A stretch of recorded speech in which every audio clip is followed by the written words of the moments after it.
बिस्मिल्लाहिर्रहमानिर्रहीम अस्सलाम वालेकुम। मैं हूं मोहम्मद समीर और मेरे साथ मौजूद हैं एडवोकेट अब्दुल गफ़ार साहब। उनसे हम जानने की कोशिश करेंगे कि हुकूमत और election commission electronic voting machine के मामले पर आमने सामने है और ये जंग बड़ी शिद्दत इख्तियार कर चुकी है। हुकूमत कानून साजी करने जा रही है, लेकिन इलेक्शन कमीशन की जानिब से एक इशारा दिया गया है कि अगर कानून साजी हो भी जाती है, पार्लियामेंट ये बिल पास कर भी देती है, तो फिर भी हम इस बिल का जायज़ा लेंगे कि आया इस पर अमल दरामद किया जा सकता है या फिर नहीं किया जा सकता।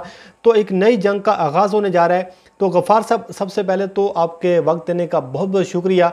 हमारे व्यूअर्स को बताइएगा कि ये जो इलेक्शन कमीशन की जानिब से इशारा दिया गया है, इसकी आइनी और कानूनी हैसियत फिर क्या होगी कि अगर कानून साजी हो भी जाती है तो जो इलेक्शन कमीशन इशारा कर रहा है, इस बात में आपको वज़न लग रहा है कि इलेक्शन कमीशन ये बात बिल्कुल सही बात कर रहा है? वालेकुम सलाम। जी ज़मीर भाई, जो आपका सवाल है वो बड़ा ही अहम है और आप जानते हैं कि आज इलेक्शन कमीशन ने भी ये बात की है और इलेक्शन कमीशन का भी ये कहना है कि अगर कानून साजी बना भी दी जाती है, कानून साजी कर दी जाती है, उसके बावजूद अगर इम्प्लीमेंट होगा तो हम करेंगे और नहीं होगा तो हम नहीं करेंगे। आपका सवाल बड़ा रेलिवेंट है। मैं एक बात ज़रूर बताता चलूँगा कि ये इलेक्शन कमीशन की कोई अख्तियार या इजारादारी नहीं है, वो मुलाजिम हैं और मुलाजिम बन के ट्रीट करें। जब जब भी कोई लेजिस्लेशन जो है हमारी या लेजिस्लेचर जो हैं, जब वो कोई कानून साजी करते हैं तो कानून साजी करने के बाद फिर जो इदारा, चाहे वो पुलिस है, for the sake of arguments एक कानून बनाया जाता है और पुलिस वाले कहें जी ये हम इम्प्लीमेंट नहीं करवाएंगे। भाई आप क्यों नहीं करवाएंगे? अगर कानून में कोई नुक्स होगा तो अदालतें बैठी हैं उसको इंटरप्रेट करने के लिए, तशरीह करने के लिए। जब कोई ऐसा कानून बनाया जाता है जो सुप्रीम कोर्ट की जजमेंट्स को मद्देनज़र रख कर बनाया जाता है, सुप्रीम कोर्ट की 3 जजमेंट्स आ चुकी हैं जो ये कह रही हैं कि इलेक्शन साफ़ और शफाफ नहीं होता, अब जदीद टेक्नोलॉजी जो है उसको इस्तेमाल करें। और मैंने आपको अपने एक वीलॉग में मैंने ये बात की थी कि जब दुनिया का जो डिफेंस सिस्टम है, सबसे ज़्यादा जो डिफेंस सिस्टम है वही उसी की सिक्योरिटी चाहिए होती है या उसी के हैक होने का ख़तरा होता है। तो जब दुनिया सारी का जदीद जो डिफेंस सिस्टम है वो जदीद टेक्नोलॉजी पर है, तो फिर आप ये कहें कि नहीं फ़्रांस में ये है, जर्मनी में फ़लाँ है, यूरोप में फ़लाँ है। मैंने ये भी इलेक्शन कमीशन से गुजारिश की थी कि वहाँ पर आप आबादी को देखें, वहाँ पर निज़ाम को देखें, वहाँ लॉ इन्फोर्सिंग जो एजेंसीज़ हैं, वहाँ की जो पुलिस है उनको देखें। वहाँ पर हालात कुछ और हैं।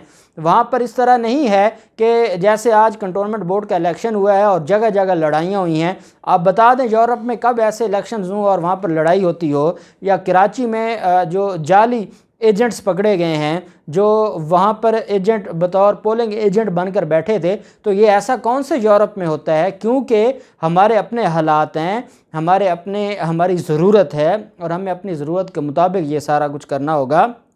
अब अगर जॉइंट सेशन बुलाया जाता है हुकूमत की तरफ से और हुकूमत जॉइंट सेशन को सामने रख कर और उनके सामने बिल रख कर मंजूर करवा लेती है तो वो कानून बन जाएगा। जब कोई कानून बन जाए तो उस पर इम्प्लीमेंट करना ये ज़िम्मेदारी बन जाती है इलेक्शन कमीशन की।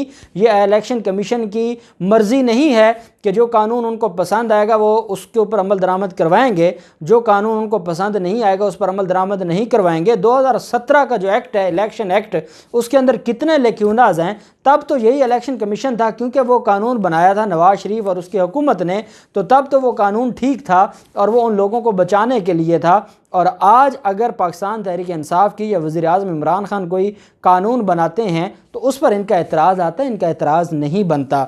मैं ये समझता हूँ बतौर कानून का तालिब इल्म, हमारे यहाँ जो थ्योरी है सेपरेशन ऑफ पावर, ये अमेरिका के कॉन्स्टिट्यूशन से आई हुई थ्योरी है और इस थ्योरी के मुताबिक जो सेपरेशन ऑफ पावर से मुराद ये है कि हर इदारे की अपनी अपनी हदूद हैं, कोई भी इदारा दूसरे की हदूद में दाखिल नहीं हो सकता।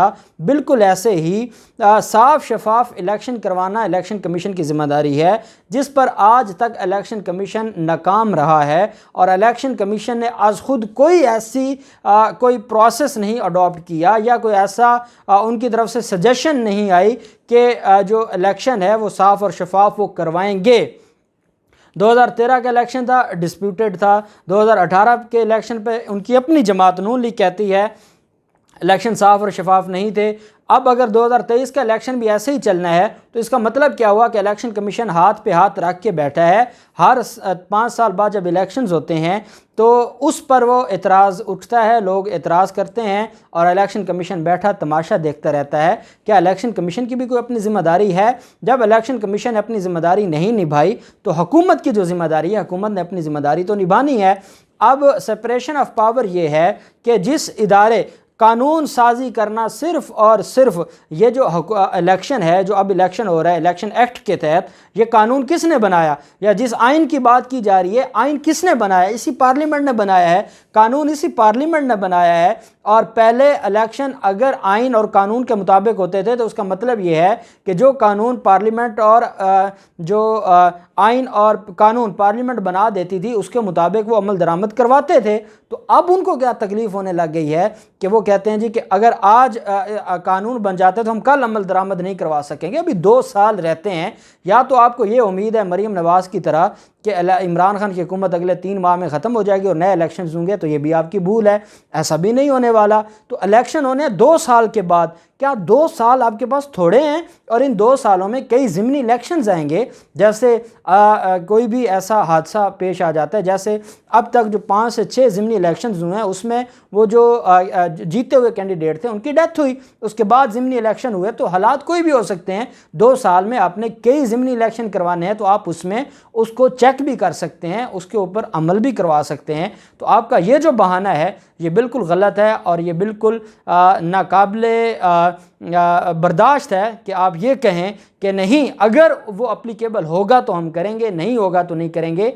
आप मुलाजिम हैं और जो कानून बनेगा आपकी ज़िम्मेदारी है उसको ऊपर अमल दरामद करना, और ये आप करवाएंगे। जी गफ़ार साहब, बिल्कुल ठीक हो गया। आप सही बात कर रहे हैं कि जो भी पार्लियामेंट कानून साजी करेगी, इदारे उसके पाबंद हैं उस पर अमल दरामद करने के हवाले से। दूसरा मेरा सवाल आपसे ये है कि चीफ इलेक्शन कमिश्नर की तकर्री के हवाले से 14 सितंबर को सुप्रीम कोर्ट ऑफ पाकिस्तान में जिस दरख्वास्त की समाअत जो है ये इस हवाले से ये फ़िक्स हो गई है, तो अब क्या देख रहे हैं चीफ इलेक्शन कमिश्नर का मुस्तकबिल, और इस हवाले से ये जो जंग है अब किस जानब जाते हुए देख रहे हैं? अब जो दूसरा आपका सवाल है जिसमें सुप्रीम कोर्ट ऑफ पाकिस्तान में इलेक्शन कमिश्नर जो चीफ इलेक्शन कमिश्नर हैं उनकी तकर्री के हवाले से जो केस की समाअत फ़िक्स हुई है 14 सितंबर के लिए, ये एक बड़ी अहम डेवलपमेंट हुई है। उसकी वजह यह है कि ये मामला तो पहले से चलता आ रहा था और अजीम आफरीदी एडवोकेट साहब ने उन्होंने एक दरख्वास्त दी थी और उनका ये कहना था कि 22वीं तरमीम हो, और 22वीं तरमीम में जो चीफ इलेक्शन कमिश्नर की तकर्री का और जो क्वालिफ़िकेशन है चीफ इलेक्शन कमिश्नर के लिए, और फिर जो मौजूदा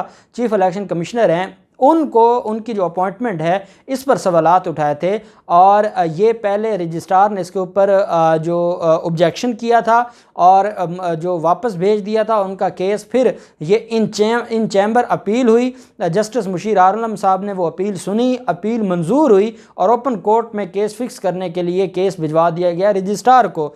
जब ये इन चैम्बर अपील थी तो उस वक्त भी जस्टिस मुशीर आलम साहब ने यह सवाल उठाया था कि जो इन्होंने जो तरमीम की है उसके मुताबिक या वो सुप्रीम कोर्ट का रिटायर जज होगा या वो टेक्नोक्रेट होगा या ब्यूरोक्रेट होगा। तो इस पर सवाल उठाया गया कि ये बताएं कि ब्यूरोक्रेट और जज कहाँ बराबर हो गए, आपने इनको कैसे बराबर कर दिया है कि या जज होगा या ब्यूरोक्रेट होगा। अब मौजूदा जो हमारे चीफ इलेक्शन कमिश्नर हैं ये सेक्रेटरी रेलवे थे, सेक्रेटरी रेलवे रिटायर हुए, वहाँ से पेंशन हुई और यहाँ आके 2 लाख ज़्यादा तनख्वाह पर आपने इनको चीफ इलेक्शन कमिश्नर लगा दिया।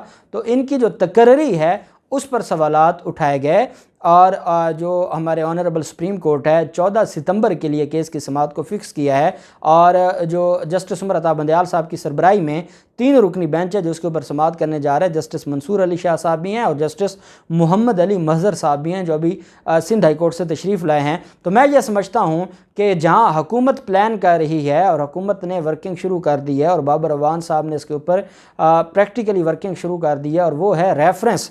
क्योंकि चीफ इलेक्शन कमिश्नर को हटाने के लिए भी जो अगर तो गैर कानूनी तकर्री है तो फिर तो वो पिटीशन में चली जाएगी जो सुप्रीम कोर्ट में पेंडिंग है।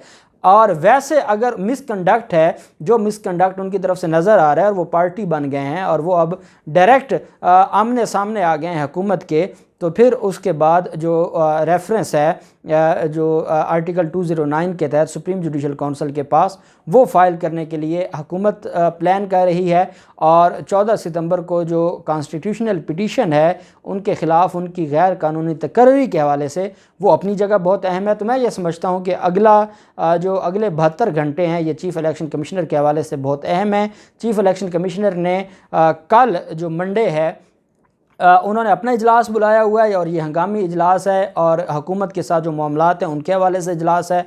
दूसरी तरफ जो हुकूमत पाकिस्तान है उन्होंने इसकी जॉइंट सेशन बुलाया है और जॉइंट सेशन इसलिए बुलाया गया है कि कानून साजी हो सके। तो मामला बड़ा दिलचस्प हो गया है और चीफ़ इलेक्शन कमिश्नर के लिए ये बड़ा फ़ैसला कुन मरहला आ गया है। अब देखते हैं सुप्रीम कोर्ट में क्या कार्रवाई होती है, इनके इजलास में क्या होता है, पार्लियामेंट के इजलास में क्या होता है। तो वो जो भी होगा फिर उसके ऊपर इंशाअल्लाह हम बात करते रहेंगे।